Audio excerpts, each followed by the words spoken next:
So mga par, tila kinabahan nga po ang kampo ni Naoya Inoue, lalo na itong taprang CEO na si Bob Arum sa posibleng first bid na mangyayari sa bakbakan ni Naoya Inoue at Sam Goodman na gaganapin sa October 29. Dahil ayon po sa bagong report mga idol galing mismo kay Bob Arum, wala na daw first bid na magaganap sa 29 dahil nakapag-reach na daw ng deal ang magkabilang kampo para sa bakbakan nila sa Christmas Eve sa December 24 sa Japan. Malamang mga idol, hindi na binarat ng kampo ni Inoue at Bob Arum si Sam Goodman at binigay na ang kanyang gustong kita sa laban na to kaysa sa mauwi sa first bid ang bakbakan na pwede sumali lahat ng promotional company sa bidding at may chance na makuha ang rights sa laban ni Inoue at Sam Goodman. Marami talaga kasi mga idol nagkaka-interest na makuha ang laban ni Inoue dahil isa ito sa mga pound per pound boxer at money fighter ngayon sa boxing sports. Maski si Eddie Hearn mga idol, hindi papalampasin na sumali sa subastahan na to sakali matutuloy sa October 29 kaya ito talagang iniiwasan ni Bob Arum na mapunta si Inoue sa ibang promotional company.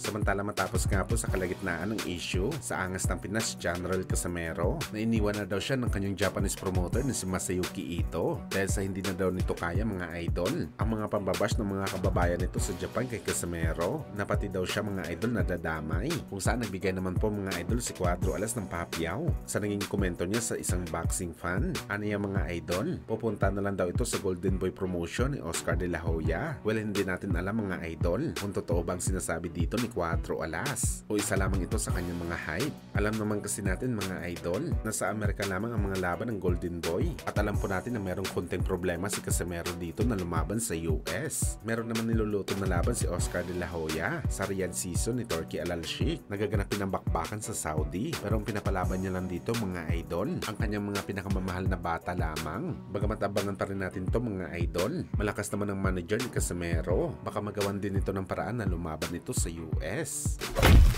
Sa kabilang banda naman mga idol, matapos nga po ang controversial na pagkatalo ni Dimitri Bivol sa naging undisputed fight nito kontra kay Artur Beterbiev, halos isang linggo na ang nakakalipas. Official na po ngayon mga idol na number 1 contender si Dimitri Bivol sa World Boxing Council o WBC at kadalasan kapag ganito ang ginagawa ng isang sanctioning bodies mga idol na kahit natalong isang boxer sa bakbakan at nilagay nila ito sa number 1 contender sa titulo, ibig sabihin nito mga idol, niluluto kagad ang rematch ni Beterbiev at Bivol para mangyari sa lalong madaling panahon. Bagamat sa naging panayam naman ni Bob Arum mga idol, tila ayaw pa talaga nito ipalaban si Artur Beterbiev kay Bivol at gusto nito mga idol sa October 2025 pa gaganapin ang rematch. Kailangan pa daw mag-build up ni Dimitri Bivol para sa laban nito kay Beterbiev pero ayon naman sa mga ilang boxing fans mga idol, alibay lang daw talaga ito ni Bob Arum dahil alam nito na tagilid si Beterbiev sa laban na to matapos may-expose ang kanyang kahinaan sa unang laban nito kontra kay Dimitri Bivol na marami ang may tiwala mga idol